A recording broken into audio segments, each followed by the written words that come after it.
Welcome to astro question with cosmic insight. आज हम बात करेंगे कन्या राशि पे राहु के इस ट्रांजिट के इफेक्ट के बारे में।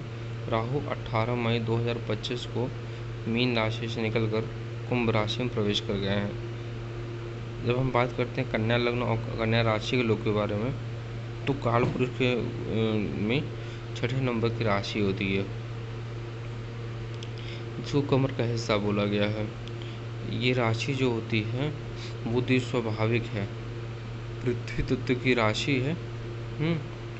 और इसके स्वामी बुध बनते हैं। बुध इस राशि में जाके उच्च के हो जाते हैं, और तो कुंडली में, और जब बुध इस राशि में उच्च होते हैं और केंद्र में बैठते हैं तो भद्र महापुरुष योग बनता है। पंच महापुरुष योग में एक योग होता है भद्र महापुरुष योग, जो कि बहुत अच्छा होता है। इस राशि में शुक्र नीच के हो जाते हैं, तो ये इस राशि की विशेषता है। तो आज हम बात करेंगे, चर्चा करते हैं कन्या राशि पे राहु के प्रभाव बन के हैं। तो कन्या राशि, आपके राशि से राहु छठे भाव में आ गए हैं, जो कि आपके लिए बहुत बहुत बहुत ज़्यादा अच्छा है, क्योंकि षष्ठ का राहु बहुत ज़बरदस्त सफलता देता है। क्या आपने कुछ दिनों से महसूस किया है कि काम का बोझ बढ़ता जा रहा है? हर जगह परिणाम उम्मीद के मुताबिक नहीं आ रहे हैं।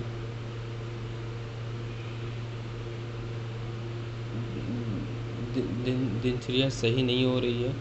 हाँ, कार्य का बोझ हर जगह बढ़ रहा है, चाहे परिवार में हो चाहे ऑफिस में हो, हर जगह समस्या में। राहु 6 में है, तो ये भाव किसका है? ये भाव है रोग का, रिपु का, ऋण का, गुप्त शत्रुओं का भाव है। तो यहाँ पे आपको सावधान रहने की ज़रूरत है। राहु की 5वीं दृष्टि जो है वो कर्म भाव पे है, तो ऑफिस में आपके खिलाफ पॉलिटिक्स होगी। या तो आप पॉलिटिक्स करिए या तो आप पॉलिटिक्स से शिकार हो जाइए, दो में से एक चीज़ तो होगा ही। 12वें पे राहु की दृष्टि है, तो व्यर्थ का व्यय होगा। जो व्यय जरूरी नहीं है वो भी होगा। हो सकता है आपको विदेश यात्रा भी राहु कराए। राहु इसीलिए मशहूर होता है। अगर आप कहीं बाहर जा रहे हैं और आप कोई वाद विवाद है तो दूर रहिए। आपको बाहर जाएंगे घूमने, लेकिन कोर्ट कचहरी के चक्कर लगाने पड़ सकते हैं वहाँ पे।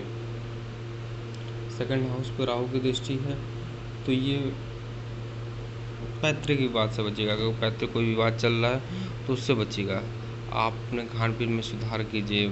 सिगरेट, शराब, नॉनवेज, इन सब से बचिए। इन सब की आपको लत लगा सकता है राहु। राहु यही तो करता है, इसका यही तो काम है। ये आपसे पॉलिटिक्स खूब कराएगा, आपको धोखा भी खूब दिलाएगा, क्योंकि ये तो है तो अल्टीमेट छाया ग्रह ना। परेशानी देगा आपको मानसिक तनाव देगा, पेट में दिक्कत देगा, स्किन से रिलेटेड कुछ प्रॉब्लम देगा। कालपुरुष की कुंडली में ये छठा भाव बुध का होता है, तो यहाँ पे वो प्रॉब्लम देगा, क्रिएट करेगा। मैं तो आपसे यही कहूँगा, जो आजकल लोग जो टर्म यूज़ करते हैं, डिजिटल डिटॉक्स हो जाइए, रात को मत चलाइए मोबाइल। देखिए राहु क्या है? नेट है, वाईफाई है, तो जो नहीं दिखता लेकिन है। तो उसी तरह छाया ग्रह है जो नहीं दिखेगा, लेकिन इसका प्रभाव बहुत ज़्यादा है। सरकारी केस चल रहा है, तो पहले से चला तो जीत आपकी होगी। ठीक है, चालाकी के साथ अगर आप जिएंगे ना, तो ये राहु आपको बर्बाद कर देगा। साफ बिल्कुल स्वच्छ रहिए। ठीक है, आप इसमें चालाकी बिल्कुल मत कीजिए, जो जैसा है वैसे चलते रहने दीजिए, क्योंकि छाया ग्रह है तो ये अपना परिणाम दिखा देता है। कर्ज से मुक्ति होगी। ठीक है, लोन, अगर कोई भी किसी भी प्रकार का लोन ले रहे हैं आप, उसके जो पेपर्स हैं, क्रेडिट कार्ड ले रहे हैं, तो उसकी जो टर्म्स एंड कंडीशन है बहुत ध्यान से पढ़ लीजिएगा, क्योंकि वो बहुत ज़रूरी है। ठीक है, लाइफ पार्टनर के स्वास्थ्य से रिलेटेड अगर कोई प्रॉब्लम चल रही है तो सावधान रहें। ठीक है, अपना कैरेक्टर साफ रखें। शत्रु भी मित्र बन जाएंगे इस दशा में, याद रखिए राहु 6 में है, शत्रु भी मित्र बन जाएंगे। आप उपाय के लिए बुधवार और शनिवार को गाय को हरा चारा दीजिए, और सफाई कर्मी को शाम को कोई भी सफाई दीजिए, लाइक दैट हार्पिक है, ब्रश है, और लाइजॉल टाइप चीज़ें हैं, जो भी क्लीनिंग की चीज़ें हैं, आप किसी सफाई कर्मी को दान दे दीजिए शनिवार को। राहु बहुत ज़बरदस्त अच्छे हो जाएंगे, बहुत सोचने का विचारने का काम नहीं है। ये जो उपाय मैंने बताए हैं इसको करिए, और 1.5 साल का समय है और इसका आप लाभ उठाइए। और आपकी बात बता दूँ, शनि आपके 7th हाउस में गोचर कर रहे हैं, तो आपका हर काम डिले होगा वही जो आप चाहेंगे, लेकिन तब नहीं जब आप चाहेंगे, तब जब शनिदेव चाहेंगे। 10वें में गुरुदेव है, तो उनकी 10वीं 9वीं दृष्टि से 6th हाउस पे जो भी रोग रिपूर्ण है उस सब की सुरक्षा होगी।